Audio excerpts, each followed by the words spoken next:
At 1300 hours, nutrients are consumed a second time, before reporting to the holodeck where they're studying comparative alien physiology. Doesn't sound like there's much time for fun. On the contrary, I've scheduled recreational activities. You can't always schedule fun, Seven. Sometimes it needs to be spontaneous. Fun will now commence. Welcome YouTubers to another one of my videos. In this video I'll be shedding some light onto all the Star Trek captains and tell you who I believe was the most capable.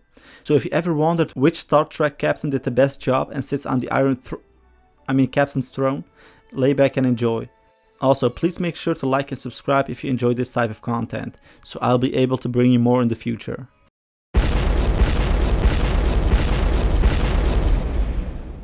Let's break it down. What exactly are we measuring and best in what? Well, best in overall actually. Best in being a captain in all the different situations a captain is needed. But we must also not forget that each captain served in a different period and or situation, and that this context is also taken into consideration. To compare the captains, I've made a list of 5 skills and traits that I believe are essential for being an effective commander. I've awarded each captain points for these attributes from 1 to 10, with 10 being the highest, so that we can statistically determine our winner.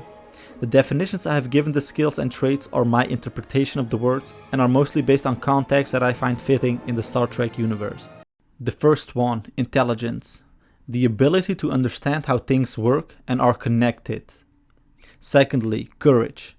Putting oneself in harm's way to save another person or group. Thirdly, adaptability. The skill to make the best out of a bad situation. 4. Decisiveness. The ability to make a quick but equally important right decision. And lastly, team leadership. The ability to bring individuals together and shape them into a well-oiled machine, but also the respect and authority the captain commands. Let's dive in. I'm losing command. I'm losing the Enterprise. Ship is sailing on and on. I'm alone.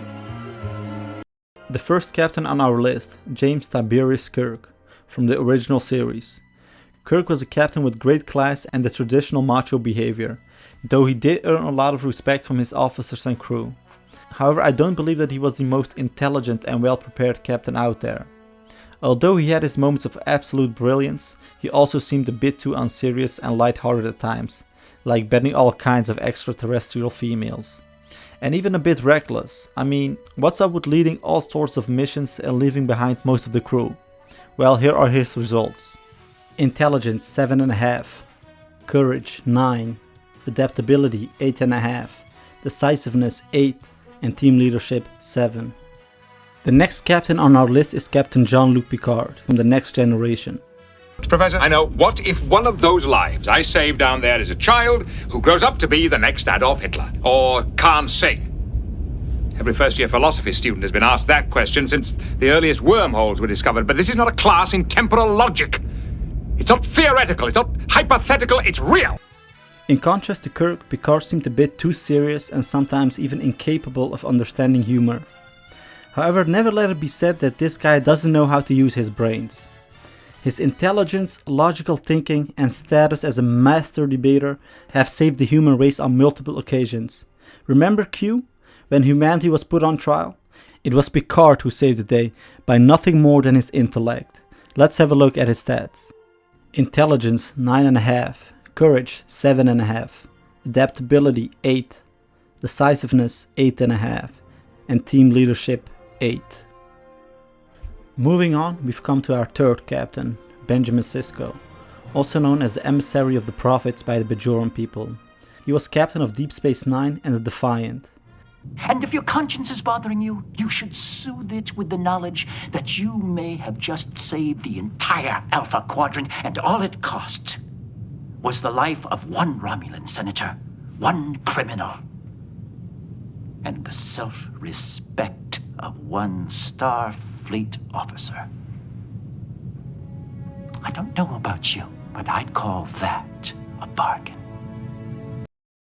A highly courageous but also inspiring officer who turned an almost desolate space station into a success by bringing different species together, which after 7 seasons became a tight-knit family.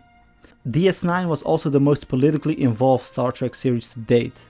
Sisko was confronted with a lot of American political issues of his time, such as racism and inequality. Yet through it all, he remained a loving family man. Here are his results. Intelligence 8.5, Courage 9, Adaptability 8, Decisiveness 7.5, Team Leadership 9. Long before she was read in Orange is the New Black, Kate Mulgrew was a courageous Captain Kathryn Janeway of the USS Voyager. Able to form an alliance with the Maquis while stranded in the Delta Quadrant, she was also an intelligent captain who had a high standard of integrity, but could also be a counseling voice to members of the crew when the need would arise. Thanks to her courageous efforts, Voyager was able to survive the Borg-infested Delta Quadrant and make it back home. Here are her results. Intelligence 8, Courage 9, Adaptability 8.5, Decisiveness 7, and Team Leadership 8.5. The last captain on our list is Jonathan Archer, captain of the Enterprise NX-01. We are all explorers, driven to know what's over the horizon, what's beyond our own shores. Yet, the more I've experienced, the more I've learned. A bit like Picard, Archer sometimes also seemed unable to comprehend any type of humor. He felt a bit cold to me. Nevertheless, he was also a dedicated captain who made the difficult decisions to save Earth and wasn't afraid to put himself in a tight and even life-threatening situation if it meant he was saving his crew or home planet. His results are Intelligence 7, Courage 8.5, Adaptability 8.5, Decisiveness 8, and Team Leadership 7. So, who scored best? Well, here we have it, guys. Benjamin Sisko. I truly believe he is the most versatile and capable captain. Okay, Picard had the authoritative look and vocab, and Janeway was thrown into the unknown and faced the Borg several times. But Sisko? Sisko was a man apart. He lost his wife in the first episode and had to raise his son all by himself on a space station that would become the focal point of the most bloody and brutal war the Federation had ever known. As some fans online have put it excellently, I quote, "Picard faced the Borg, and after it was done ruining his life, he stood in his office and drank Earl Grey tea. Then Sisko fought the Borg. After they were done ruining his life, he went on and built a bunch of guns strapped to an engine and called it a warship.